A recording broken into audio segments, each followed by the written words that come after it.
Olá, sejamos todos muito bem-vindos. Por favor, não deixe de se inscrever, curtir, compartilhar, ligar o sininho, marque nas suas mídias sociais, marque a todos nas mídias sociais. Se puder, seja mesmo, se não puder, tá tudo certo. E você venha comigo até o final desta dica de filmes oscarizados. Gente, como eu ando vermelho? Não, será que é porque eu não tô tomando muito sol?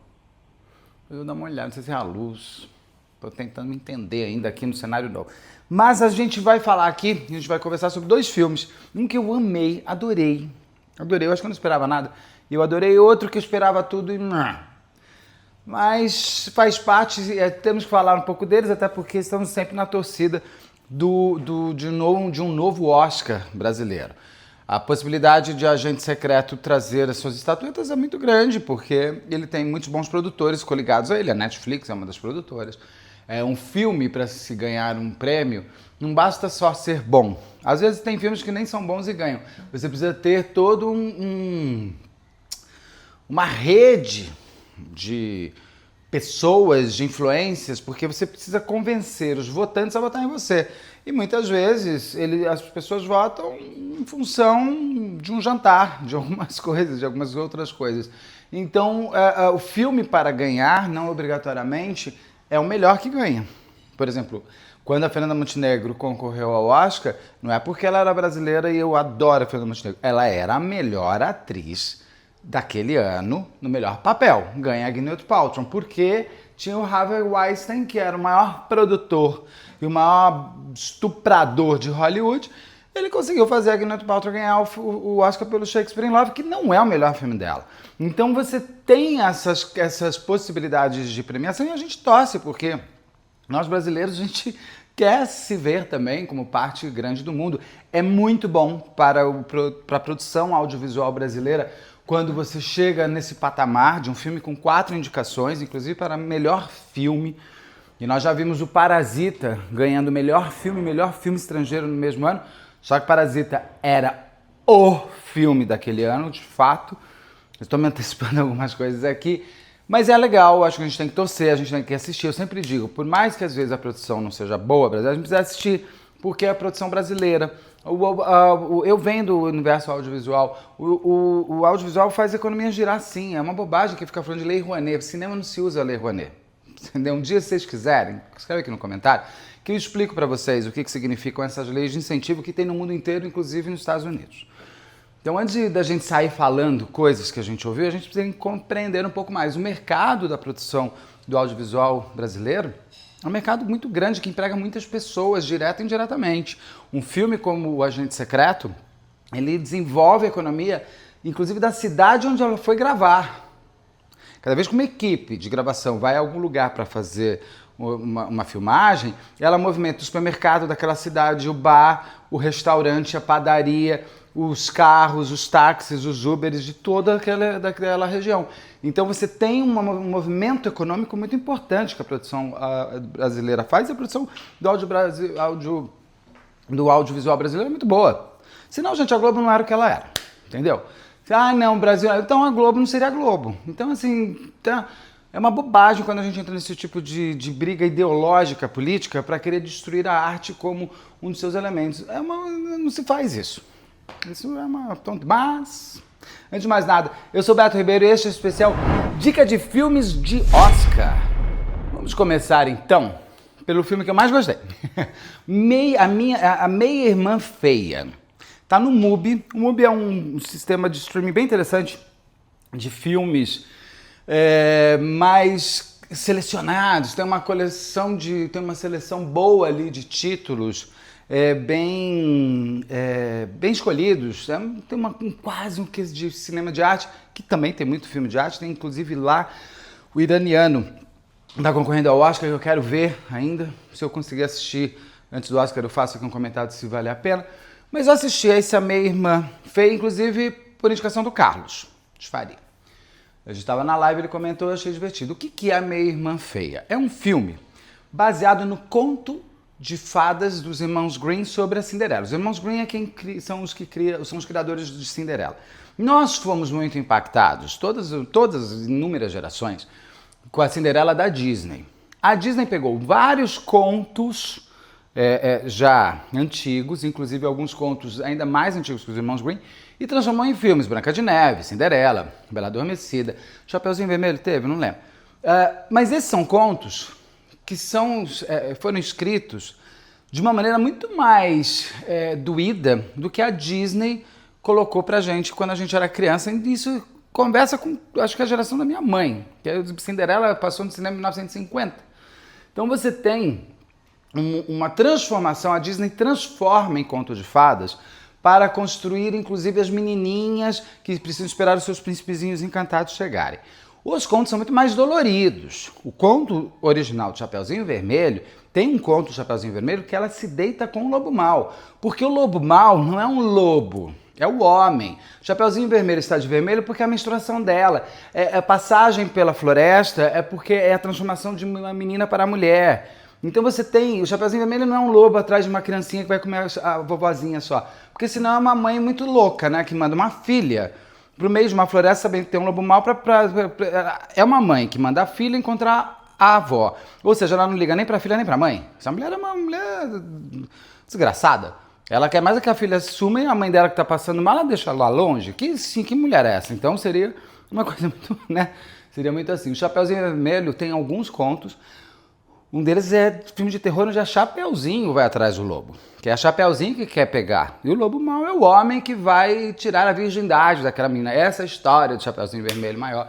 Por isso que muitas terapias se utilizam, e a minha terapia foi assim, de contos. Porque você vai falar de arquétipos internos, de transformações internas suas. E a Cinderela é um conto muito mais visceral do que a Disney construiu. E este filme, A Meia Irmã Feia, ele traz toda a história da Cinderela pelo olhar da irmã, da irmã não, né? Porque ela não é irmã, da filha da madrasta.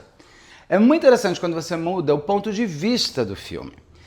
Então o filme começa em 1697, que começa século XVII ainda, parece que é na Noruega, porque é um filme norueguês, inclusive escrito e dirigido por uma mulher norueguesa, que diz ela, numa entrevista, que ela teve uma visão, um pensamento sobre a história da Cinderela, onde a Elvira, que é essa filha da madrasta, ela seria muito apaixonada pelo príncipe encantado. Então ela não queria apenas se tornar uma princesa.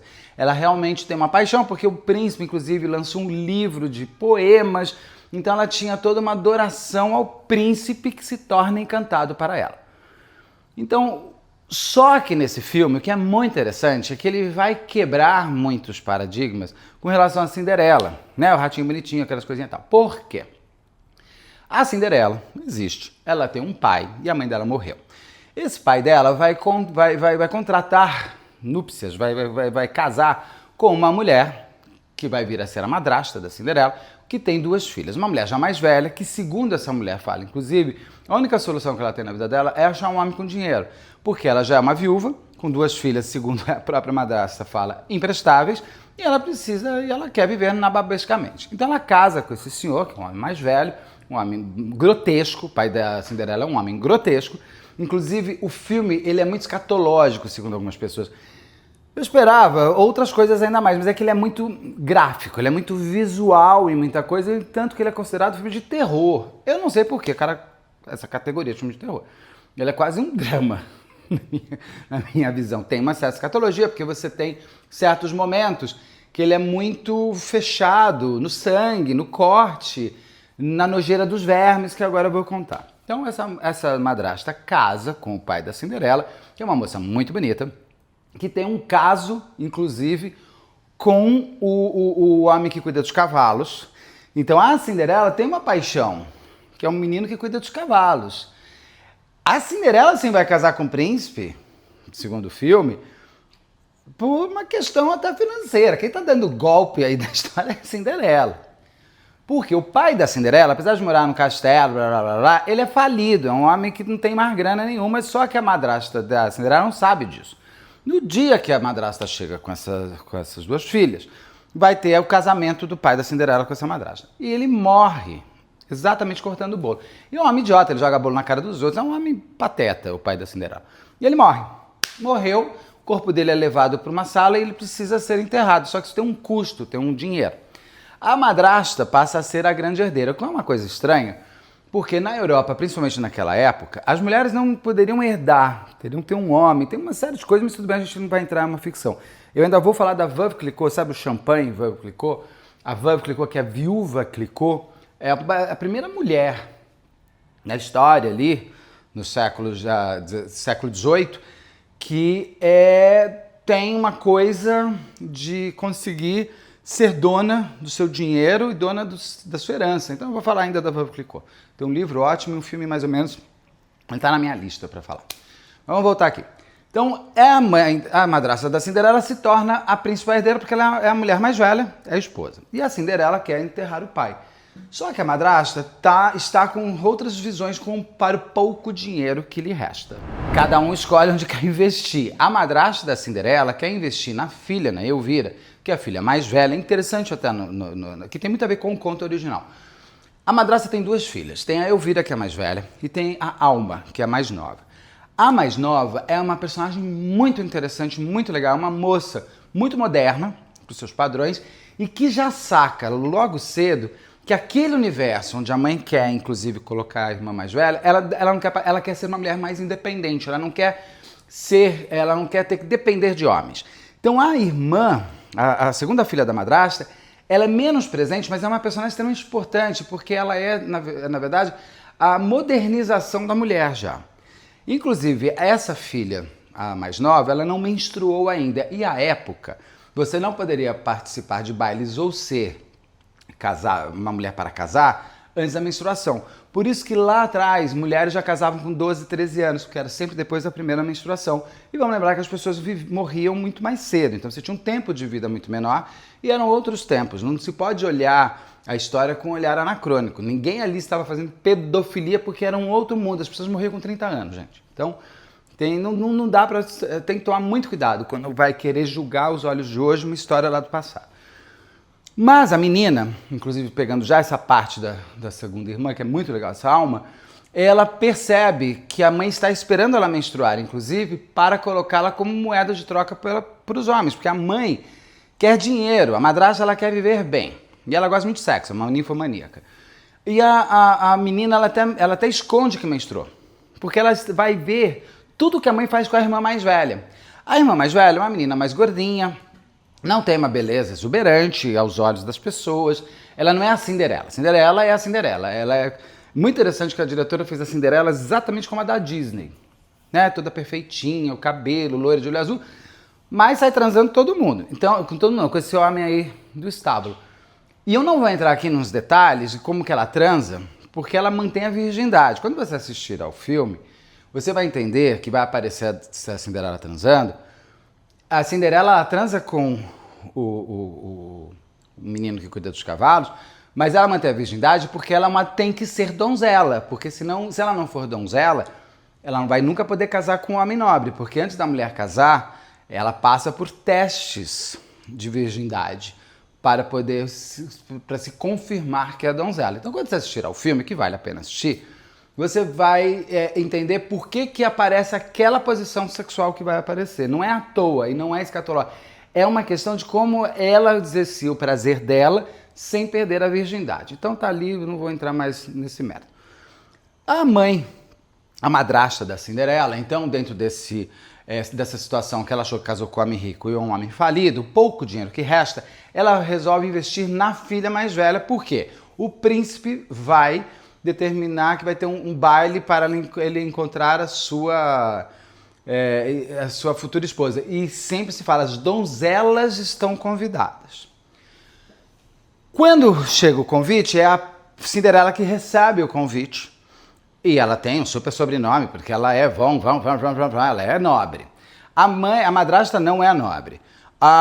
Por isso que ela casa com o pai da Cinderela, e o pai da Cinderela casa com ela, porque como ele tá pobre, ele não vai conseguir uma mulher altamente rica, e a mãe da Cinderela acha que ele é rico, ele não é. É um velho, ele tinha pegado assim, vou pegar essa mulher mesmo, daí eu fico transando com ela, e ele não vai fazer nada.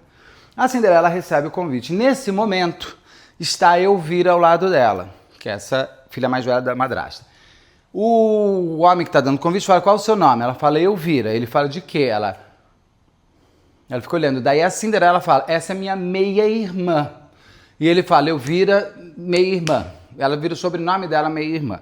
que nem meia-irmã é, uma vez que elas não são consanguíneas. Elas seriam nem de criação, porque elas já acabaram de chegar, a Cinderela já está lá com seus 15, 16 anos. Aí eu vi, então, que é uma moça que, para os padrões daquelas pessoas, é uma moça feia, por isso que é meia-irmã feia, vai participar da pré-seleção das donzelas que dançarão para o príncipe.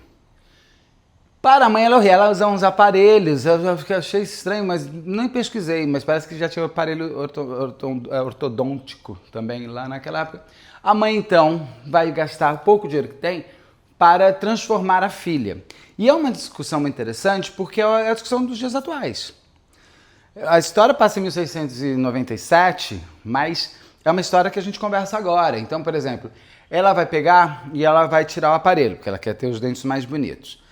A mãe, ao invés de enterrar o pai da Cinderela, que ele vai começar a ficar numa sala em decomposição, e aí tem muitos vermes que aparecem, por isso que ele é escatológico um pouco o filme, porque aparecem muitos vermes, aparece a menina espremendo espinha no nariz, essas horas eu viro o rosto, eu não tenho vontade de ver essas coisas. Não acho que complete muito o filme, mas tem, vou respeitar. A fotografia é deslumbrante. Tanto que ele está concorrendo só um Oscar, que eu acho uma sacanagem. Acho que ele, no mínimo, tinha que estar concorrendo ao Oscar de melhor filme de língua estrangeira. Eu chamo de filme estrangeiro, gente. É filme de língua não inglesa, né? Que chama hoje em dia. Sei lá o que é isso. Por que mudam tantas coisas? Qual o problema de ser filme estrangeiro? É um filme que é fora dos Estados Unidos. É estrangeiro. Tem umas coisas que as pessoas querem ficar mudando que eu fico confuso. Mas sigamos.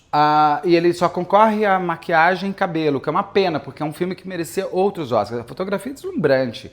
Foi tudo feito com luz natural. É fantástico. A Elvira, então, vai ser transformada para se tornar uma mulher bonita. E tudo que ela passa é exatamente o que a gente passa hoje em dia. Só que com outros recursos. Então ela tira o aparelho, a mãe faz ela fazer uma operação de nariz, que ela escolhe o nariz que a filha vai ter. E tem uma coisa muito forte, porque ela vai passar por essa pré-seleção de uma mulher, que é uma bailarina, que fica escolhendo as mais bonitas, as mais magras, e ela nunca é escolhida, e a mãe paga essa professora para que ela seja uma das escolhidas para dançar para o príncipe. E num primeiro momento ela até fica feliz de estar nessa lista, porque ela acha que ela conseguiu convencer que ela pode dançar para o príncipe. E a professora fala, não, você só está nessa lista porque sua mãe pagou, você sabe, né? Então tudo que ela vai tendo é porque a mãe está pagando. Então ela faz... Gente, a operação que eles fazem é a seco, quebra o nariz, ela fica com o negócio na cara, ela vira um monstro. Ela chega a encontrar com o príncipe com esse negócio no nariz para moldar o nariz, e o príncipe fala, Deus me livre com isso, eu não transo. Ela se sente muito constrangida. E ela vai conhecer uma mulher na corte que vai olhar para ela e falar assim, eu tenho uma solução para você emagrecer. É o Ozempic da vida hoje, é o Mounjaro da vida hoje. Só que de uma maneira muito mais pesada. Ela dá um ovo de tênia para ela. Sabe aquele verme nojento que cresce e tudo? Porque a tênia, e isso é real, gente, as pessoas faziam isso na época. Era a forma de você poder comer e emagrecer. Só que é um verme, e ele vai destruir seu corpo, e você tem que ter, assim, e ela tem até um antídoto, só que ela começa a gostar tanto, porque ela é uma comilona, que ela pode comer tudo e emagrece. É uma coisa interessante, tem uma transformação física da atriz, eu busquei para ver se a atriz realmente emagreceu, não sei como, ela emagrece muito. Só que vai custar a beleza, para ela ser bela aos olhos dos outros, e uma beleza que ela se sinta mais confortável para tentar conquistar o príncipe, vai destruir ela. Porque ela está pondo um verme dentro do corpo, ela vai começar a cair o cabelo, ela vai começar a ter alopecia. Ela começa a passar muito mal. E a mãe ainda vai botar uns cílios postiços nela, que são costurados, gente. Ela fica parecendo uma boneca que anda. E ela começa a ter que, como ela está caindo cabelo, ela tem que começar por peruca. Ela vai assim, a beleza que ela quer ter externamente a está matando, mas ela aceita essa morte, uma vez que ela precisa ser bela para a mãe gostar dela, mas principalmente para alcançar o príncipe cantado daquela menina. E a irmã fica muito angustiada, a irmã mais nova. Essa Elvira vai pegar a Cinderela transando e vai contar para a mãe como uma forma de tirar a Cinderela do baile. Ela é uma fofoqueira. E ela conta para a mãe que a Cinderela tá transando com o menino do cavalo. A mãe então põe a Cinderela para trabalhar na casa. A madrasta transforma a Cinderela numa escravizada dentro da casa e fala, ela não vai ao baile. Rasgam o vestido dela, tem uma série de coisas e tal. Só que você fica muito mais olhando a Elvira do que a Cinderela. E a Cinderela você sabe que ela vai casar com o príncipe. A Elvira, então, vai ficar mais possível de conquistar o príncipe. Ela vai ao baile, um vestido horroroso. Ela é horrorosa. Ela era bonita dentro da beleza que ela tinha. Ela vai se enfeiando, porque às vezes a gente fica tão preocupado em ficar bonita que a gente se enfeia, né? E ela vai. Ela parecia um boneco do Chuck andando. E ela começa a passar muito mal. Ela começa a vomitar. A tênia tá enorme dentro dela. E o príncipe escolhe ela para dançar. Só que quando o príncipe escolhe ela para dançar, quem chega é a Cinderela, que tem uma coisa interessante. Por que aparece rato, como o Carlos falou, aparece rato, isso aqui? Porque é uma casa suja. A casa da Cinderela é uma casa enorme, sem dinheiro, então você tem poucos empregados, onde você tem ratos, baratas, isso, aquilo, porque esses bichos vivem na sujeira. Ela tem uma amiguinha, um ratinho amiguinho mesmo, que ela fica dando queijinho, mas você não vai ter aquela coisa Disney. O que é muito interessante, que a fada madrinha da Cinderela é a mãe dela. É o espírito da mãe, isso está no conto também.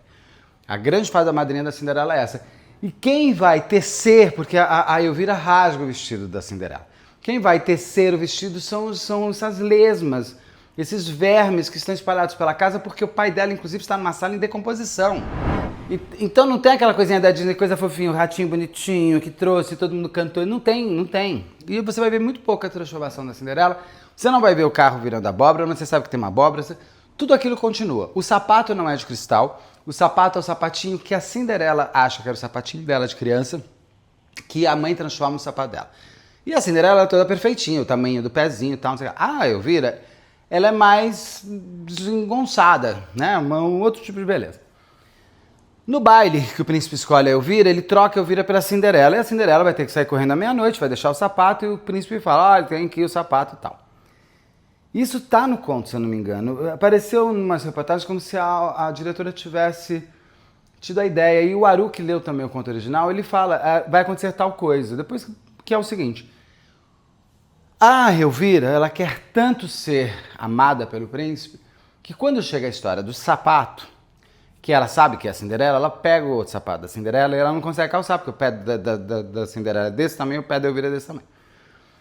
Então ela pega um machado e ela corta os dedos do pé. Mas nem consegue cortar todos. E a mãe chega e termina o serviço de cortar de um pé e de outro. E fala, minha filha vai casar com um príncipe. A beleza precisa ter dor. Então ela sempre está conectada para ela que para ser bela precisa sofrer. Só que é óbvio, ela cortou, ela está amputando a si mesma, automutilando, e o príncipe vai chegar, a Cinderela vai calçar e vai virar a princesa. E é muito legal o final, porque é o seguinte, a mãe da Cinderela já está catando um outro garotão, porque ela, além de ninfomaníaca, ela está tentando achar um partido para casar. Só que ela não vai casar, a menina é muito jovem, ela é muito velha, naquela época isso não existiria de jeito nenhum, o garotão só está se divertindo com ela, vai dar uma grana para ela. A irmã mais nova é a pessoa que salva a Elvira. Porque, eu tô contando, mas não tem problema, tá, gente? Tem spoiler, mas não tem problema, não vai lá assistir, que o filme é muito bom. Tem uma retirada, a irmã faz ela tirar a tênia de dentro dela. Gente, quando ela tira a tênia de dentro dela, é angustiante você ver aquele bicho. Só que, na verdade, a irmã salvando, tirando o monstro de dentro dela, da vaidade, do egocentrismo mas principalmente da autoimagem distorcida e da sua autoestima baixa. Porque a menina, para conseguir tudo que ela foi fazendo de transformação, tem uma hora que ela cai da escada, ela quebra o nariz, ela quebra os dentes, ela fica um monstro, tá sem o cabelo caindo, e agora ela não tem os dedos do pé, a irmã tem que andar com ela andando com as mãos, e a irmã leva ela embora, fala, vamos embora dessa casa, vamos ser nós duas, e vai embora. A retirada da tênia é angustiante, mas é a retirada da tristeza. É uma irmã salvando a outra, isso é muito, muito legal. Essa é a história da meia-irmã feia. Vamos então agora para o outro filme. O filme O Agente Secreto. Eu esperei sair na Netflix. Por quê? Porque eu falei, não vou ao cinema não. Vou esperar sair na Netflix porque eu não estou imbuído como era o Eu Ainda Estou Aqui. Gente, Fernanda Torres é Fernanda Torres. Wagner Moura é um dos melhores atores que o Brasil tem. Ele é incrível, ele tá um gato, mas ele tá lindo, Wagner Moura. Super bom ator, maravilhoso, mas a Fernanda Torres, tá, gente? Não dá, a Fernanda Torres, ela conquistou o mundo todo com o Eu Ainda Estou Aqui. Então eu esperei sair, tá agora na Netflix, já estreou, e fui assistir. Vou começar pela parte boa. É o filme mais bem produzido que o Brasil já fez na história dele. A estética, ver o filme, assistir ao filme, é de um privilégio estético. A gente fica emocionado. Gente, é o filme mais bem produzido, mais bonito de luz, de textura, a direção de arte desse filme tinha que estar concorrendo ao Oscar. O elenco, não é à toa que ele está concorrendo ao elenco. O Wagner Moura é excelente, mas o elenco desse filme, olha, se ganhar o Oscar de elenco, que agora tem um Oscar para o elenco, né? Como tem nas séries e tal. É justo. Tem uma senhora, que eu esqueci o nome dela, que ela é o filme. Gente, é a melhor atriz, ela superou a Fernanda Montenegro. É a melhor atriz do Brasil, essa senhora, que eu nunca vi na minha vida. Parece que ela começou agora mesmo. Mas é uma senhora de uma pureza de interpretação, de uma beleza de atriz, que assim, ela é fascinante. Eu não sei como essa senhora não está concorrendo ao Oscar de melhor atriz coadjuvante. Ela merecia. Assim, é encantador. O elenco é fã. O Wagner Moura é ótimo. Os atores famosos estão muito bem. Tem um menino que faz o Dom e fez o Senna, que eu esqueci o nome dele, que eu sou fã dele. Fã mesmo, fã declarado. Esse menino é excelente. Excelente. Mas esqueci o nome dele agora. Ele tá no filme. Tem a Maria Fernanda Cândido, que tá muito bonita. Tem os atores famosos.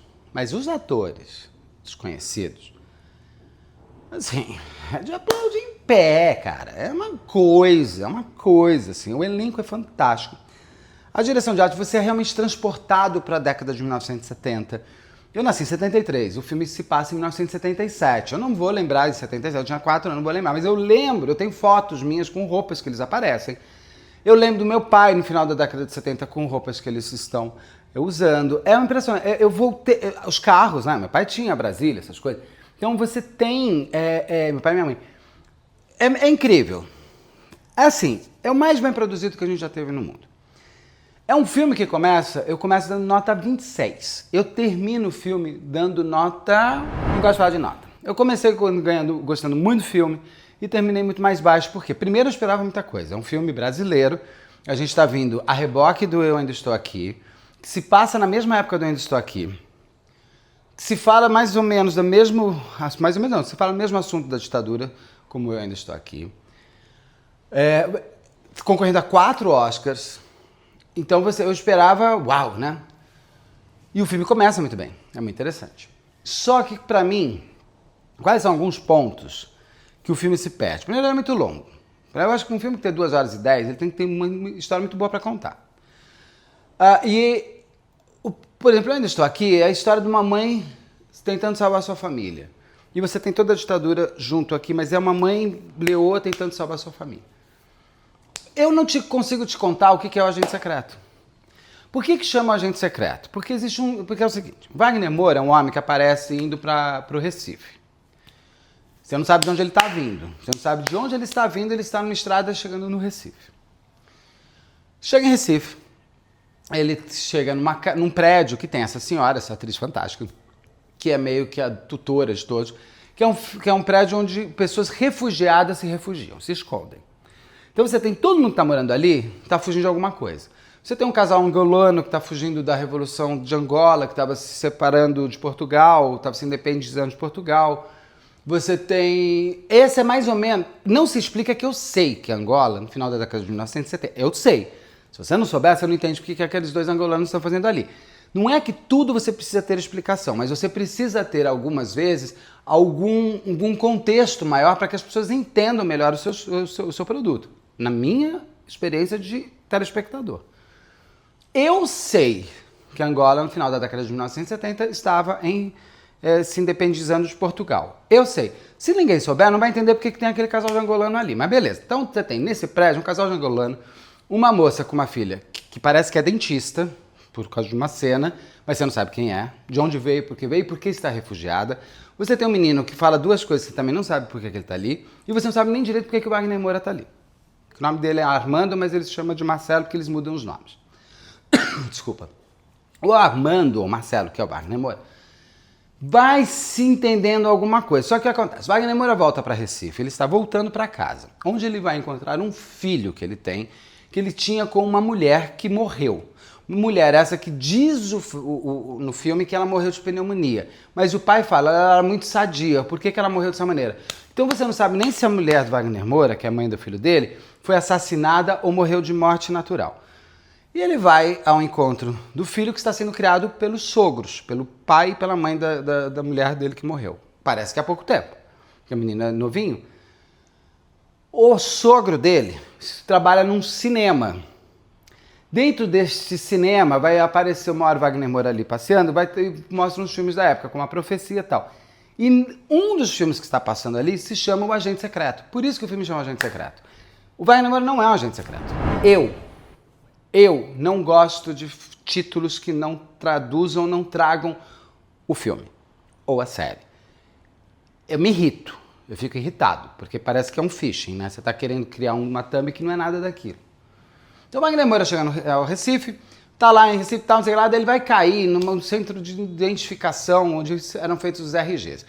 E aí tem uma coisa assim, eu particularmente não gosto de produções que querem ter o tempo inteiro mensagem. Só falta aparecer um pisca-pisca. Olha, vai ter mensagem. Eu não gosto. Eu acho que a mensagem você pode trazer dentro de uma história. Você não precisa ser tão, né? E é um filme que se passa em 1977, trazendo elementos de agora, dos últimos anos, para se criar, não é uma discussão, para se criar um desconforto. Então você tem assim, claramente tem a história do menino de Recife, do Miguel, que eu tenho aqui entrevista com a mãe dele, com o menino que caiu de um prédio em Recife e a patroa nunca foi julgada direito, tem toda uma história, tem aqui entrevista com a Mirtz e tudo mais. E essa história é retratada dentro desse 1977 de uma outra maneira, óbvio que aquela história. Que é uma mulher que estava cuidando do filho da empregada e ela não cuidou, o menino saiu e foi atropelado, e existe essa briga de classes que existe de fato. Só que é levada isso dentro do filme, que eu realmente assim, porque eu falei, tá bom, entendi, é pra gente, tá bom, então tá, então é pra falar da Mirtz, beleza, acho bom, acho ótimo, mas eu acho que no filme eu fiquei meio assim, eu falei, mas também entrou e saiu a história, nada se resolveu, nada se fez, nada, e você não sabe o que o Wagner Moura tá fazendo ali, ele tá dentro de um centro de identificação de RG, ele vai conhecer um delegado que, às vezes eu acho que ele tá dando em cima do Wagner Moura, tá querendo sexo com ele, não tá, aparece um alfaiate que é um judeu da Segunda Guerra, que o delegado acha que é um soldado alemão nazista, então ele acha esse homem o máximo. Tem umas coisas, é tanta história que você vai se olhando, mas tá bom, mas onde está, quem que eu estou seguindo aqui? O que eu estou fazendo aqui? Quem eu estou vendo? E o Wagner Moura está nesse centro que faz o RG, faz a carteira de identidade. Ele está em busca de algum documento da mãe dele. Só que ele vai ter um problema anterior, que ele é um cara formado, super bem formado, com mestrado, doutorado, e ele era diretor de um centro da Universidade do Recife. E aí vai ter outra discussão, do Norte, Nordeste e Sul, uma briga de Nordeste e Sul.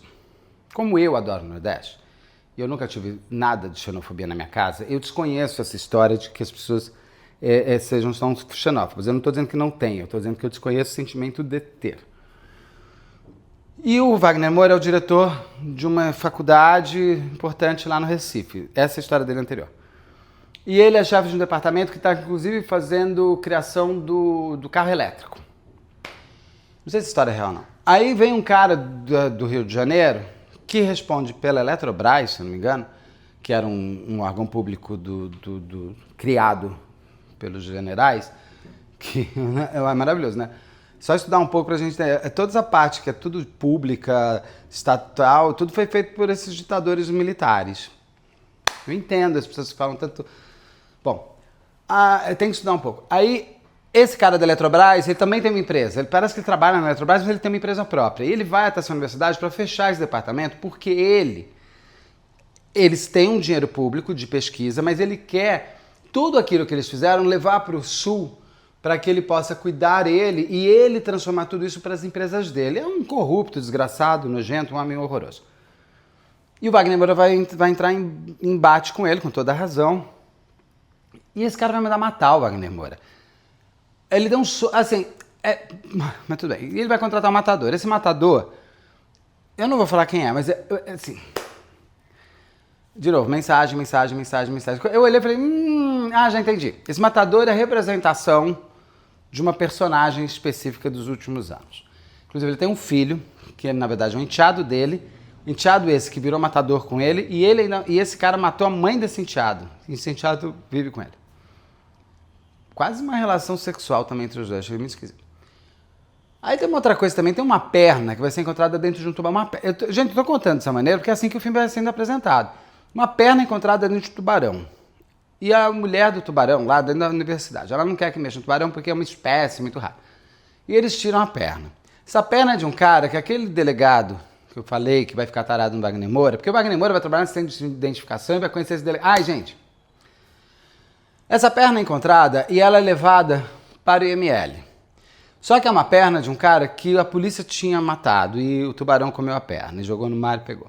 Eles pegam essa perna do IML, eu falei, bom, eles vão descartar essa perna em algum lugar para ela não ser mais achada. Eles jogam no Rio de Recife. Gente, eu falei, mas vai voltar para a margem.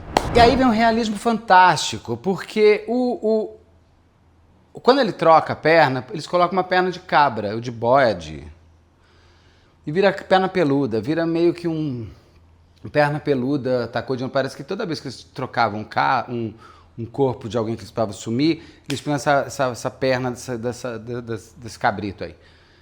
E essa perna que eles jogaram no rio, desse homem que eles mataram, ela vai para cima de um parque gay, onde os caras estão transando, e essa perna toma vida e começa a chutar todo mundo. Gente, tô falando sério, é assim que é apresentado. Não estou exagerando, é dessa... Minha mãe de Deus, você não está entendendo? Como é que o pessoal lá fora está entendendo? Bom, o Wagner Moura vai entrar no embate e no meio do nada aparece uma menina em 2027, está lá na nossa frente, transcrevendo umas fitas feitas por uma milionária, que é a Maria Fernanda Cândido, que aparece, 2 minutos, que ela vai entrevistar as pessoas porque ela quer ajudar pessoas que estão sendo perseguidas pelo regime militar. E ela grava fitas. E essas meninas estão transcrevendo. E ela fica entusiasmada com a história do Wagner Moura. E aí a gente vai descobrir através dela que o Wagner Moura foi morto. Eu tô falando muito spoiler aqui. Ele morreu. Aí ela vai visitar a família do Wagner Moura em Recife. Quando ela chega lá, é óbvio que o filho do Wagner Moura é quem? O Wagner Moura. Que virou médico, mas que não sabe nada da história do pai. Que ela conta as histórias e ele não quer falar. Aí você pensa, será que aquela milionária, que a Maria Fernanda Cândido, pagou os estudos dele? Não, porque você descobre que, na verdade, o Wagner Moura vem de uma família muito rica. Por que ele não contratou nada? Não se sabe. É essa a história. O filme, eu torço que ele ganhe todos os Oscars. Eu aplaudo. Mas não é um filme que Uau! Como eu fiquei com Eu Ainda Estou Aqui. Eu Ainda Estou Aqui, eu saí eufórico do cinema. Eu acho que eu fiz umas 80 pessoas irem assistir. Eu saí no cinema parando as pessoas da rua e falei, agora assistir Eu Ainda Estou Aqui. Esse daqui eu fiquei meio assim, falei, ele é tão bonito, com a direção de arte tão perfeita, tecnicamente o mais lindo que eu já vi do Brasil. O áudio é perfeito, a fotografia é deslumbrante, a direção de arte, os atores são fantásticos. O Wagner Moura está fantástico. Ele pode ganhar? Ele pode ganhar, até porque o Wagner Moura tem uma coisa diferente da Fernanda Torres. O Wagner Moura já é conhecido dentro da indústria americana. Ele já faz séries lá nos Estados Unidos, já faz filmes, ele já está integrado à turma ali. Eu não entendi ele não ter sido indicado no Sindicato dos Atores, mas eu acho que é porque a produção não é americana, porque esses prêmios de sindicato, eles são dos sindicatos, a pessoa tem que ser sindicalizada e o projeto tem que estar registrado dentro do sindicato, porque o sindicato ganha imposto e tudo mais. Eu acho que o agente secreto não foi colocado dentro do sindicato dos atores, diretores e tudo mais nos Estados Unidos. Por isso que o Wagner Moura não concorre ao prêmio do Sindicato dos Atores. Mas o fato de ele não estar concorrendo não significa que ele não possa ganhar o Oscar. Porque geralmente o Sindicato dos Atores é uma prévia, né, do que vai ser. Aqui no Oscar todo mundo vota em todo mundo. O Sindicato dos Atores são os atores que votam. E ele já é conhecido. Já tem amigos, já tem... A Fernanda Torres não, a Fernanda Torres teve que... A Fernanda Torres passa a ser conhecida, né? Ele ganhou o Globo de Ouro, achou bárbaro, ele pode ganhar todos os prêmios. Não ganhou o BAFTA, mas acho que pode ganhar tudo. Tem que ganhar tudo. Pode ganhar tudo, que o filme ganha tudo. Eu fiquei, talvez, com uma expectativa tão grande que me frustrei. Mas vale a pena assistir, vale. Vale. Só que o filme, ele é essa coxa de retalhos que você, no final, tem que parar pra pensar e entender a história por completo. Por que vai matador atrás do cara? Porque ele brigou com o filho do cara da Eletrobras. Ele deu um soco na cara do cara. Mas assim, fica meio... Não sei, too much. E eu não gosto de filme que o título não é o filme. Tipo, Minha Irmã Feia, tem tudo a ver. O Eu Ainda Estou Aqui, total, né? Tradução do filme. O Agente Secreto, não espere, ele não é um agente secreto. Não é. Então é isso. História dos Oscars, vamos torcer. Torço muito, de verdade. Acho que o Brasil merece, na sua totalidade, por tudo que já foi feito. Então é isso. Beijo. Até já. Espero que vocês tenham gostado. Tá? Assistiram os filmes? Me diga aqui embaixo se gostaram, se gostaram. A gente precisa brigar. Se você gostou, tá tudo bem. Se eu não gostei, tá tudo bem. A gente precisa...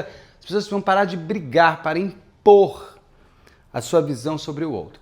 Eu trouxe o meu olhar sobre os filmes. Você pode virar e falar, Beto, você tá louco, é o filme mais nojento que eu já vi na minha vida. Minha irmã, tá beleza.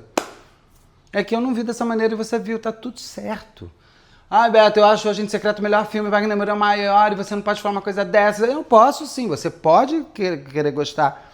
Eu posso. Você pode falar o que você quer, eu posso falar o que eu quero. A gente precisa brigar e nem impor e nem sobrepor um ao outro. Conversar ainda é a melhor forma de a gente poder ter uma terceira ideia juntos. É isso que eu acho que falta no mundo hoje em dia. As pessoas são muito polarizadas, as pessoas não se ouvem, as pessoas não conversam. Ai, é cansativo, né? Mas é isso. Um beijo, mas a gente conversa. Até já.